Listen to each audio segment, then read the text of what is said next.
জাজ জাজ এই শব্দটো নাউন হিচাপে ব্যৱহাৰ হ'লে ইয়াৰ অৰ্থ হ'ব বিচাৰক বা বিচাৰপতি বা ন্যায়াধীশ অৰ্থাৎ আদালতত অপৰাধীৰ শাস্তি নিৰ্ধাৰণ কৰা আৰু আইনী সিদ্ধান্ত লোৱা ন্যায়াধীশ বা এগৰাকী ব্যক্তি যিগৰাকী ব্যক্তিয়ে প্ৰতিযোগিতাত কোনে জয়ী হৈছে সেইটো নিৰ্ণয় কৰে।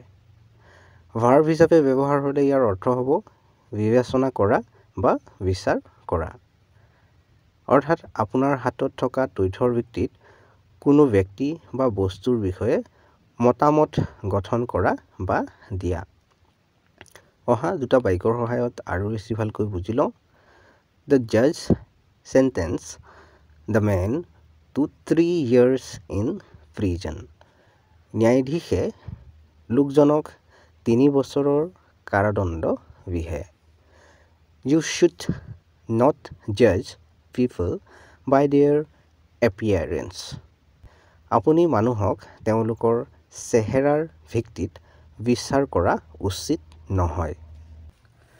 চেনেলটো ছাবস্ক্ৰাইব কৰি ল'বা কাৰণ এনেধৰণৰ ভিডিঅ'বোৰ ইয়াতে পাই থাকিবা।